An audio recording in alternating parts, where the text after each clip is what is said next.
when we got to Limerick Prison.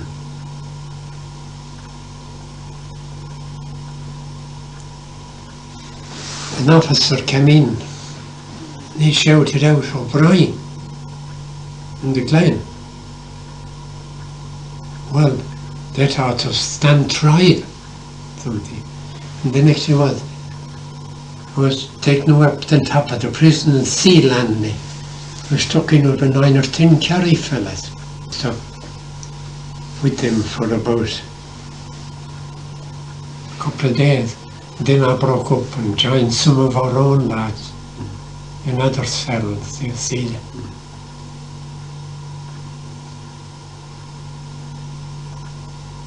But it's a terrible place. That's where you got bad. Oh, it's bad and a half by the time. Pneumonia and everything. There was 4 or 5. There was 7 and 8 of us in a cell, made for one. 3 at the bottom, 4 at the other side, in the cell. And all you had was a brown blanket over, under you, and a brown blanket over you. That was all. When this old Paddy sergeant had come in, with the name of Woodland, Sergeant Woodland, he turned me over in the cell with a barrel of the revolver and lifted the blanket up to see what's there. You know, the rotunda start there, and there was the boards upset.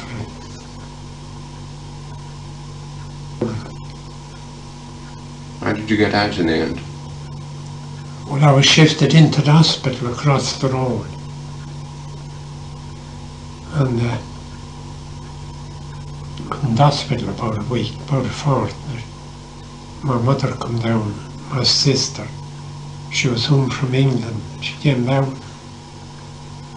And I knew they got to an officer.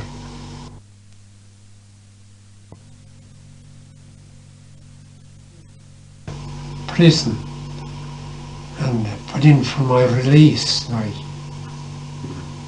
he said he'd put in for my release, but I got to go back to prison. But anyway, they were clearing out the prison. They were all the prisoners, about 900 of them, was all going to Tintown, Kildare, to the camp. They are picking them out and picking them out. And they were all lined up, ready to be packed off. There was about 2 or 3 left. All my friends is all gone. None left there. So this old bloody officer come over. He fetched me into the office anyway, and he had this bloody got a big list of charges against me. And he was that bloody stubborn. He wouldn't listen to anything I say. And I was in the office for about 10 minutes with him a quarter of an hour. And 2 soldiers took me around and put me into a convict cell. And I hadn't a bit to eat all that day, till the day after, till about 10 o'clock. And I see water outside, going along.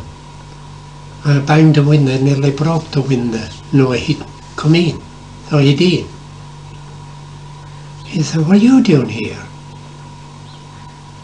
I said, "I don't know what I'm doing here." I said, "I was locked up here yesterday, about 1 o'clock. And I said, "I've nothing to eat since yesterday morning." I said, I don't know what the charges are." I said, "Here are some charges out. Give me," I said. I'm innocent of the charges. I said, I never heard. He says, how long? He says, stay there. He said, I'll be back in a minute. So he went around to the office. And he come back and he says, come on, you get out of there. He took me into the canteen. Give me a mail. And that.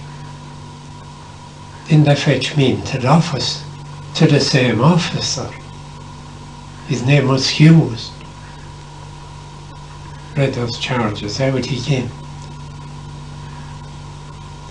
And they were charging me with something happened in East Limerick, in Glen, in East Limerick.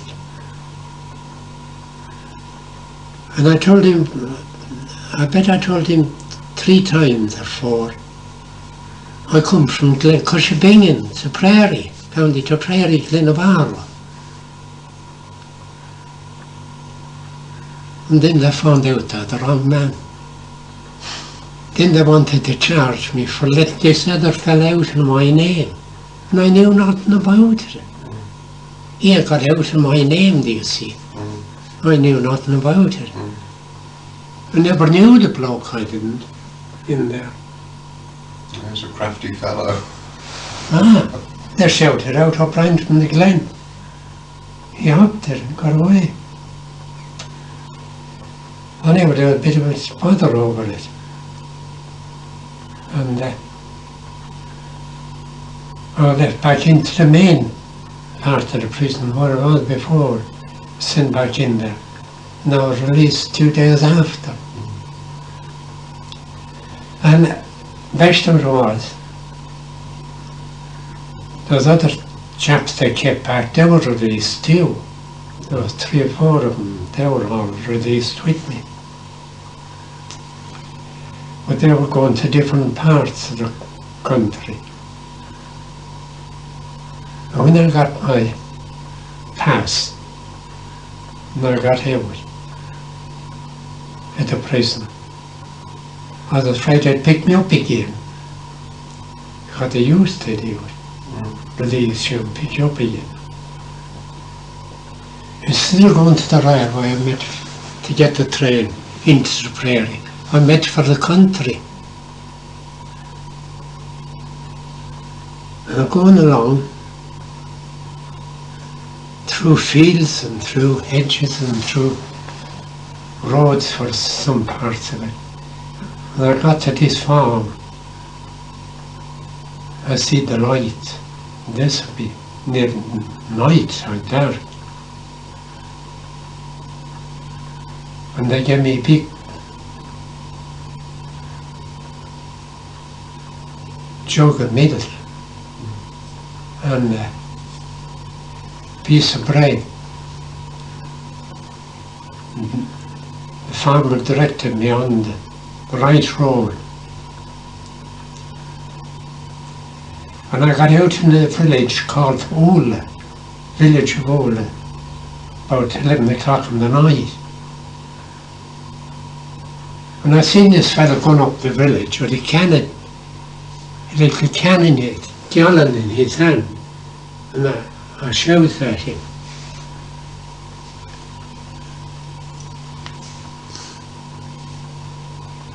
And this chap had a brother lived in the Moor Boateen. Chap by the name of Jack Lynch. And I told him who I was. He said, come on into the house, come up to the house. So I went up to the house and he put on a big vegetable, a bacon, had a good feed there. And he took me about 1.5 miles. Because it mightn't be safe stopping the village. To some people he knew. Put up there for the night. And the day after, I'd across the country. I was that frightened I wouldn't go into the prairie town, I bypassed it. You knew where you were though? Oh yes, I knew where I was, oh yeah. I got home about 2 o'clock in the day. And that was the end of the troubles for you. That was the end of it for me. You weren't sorry? But I wasn't.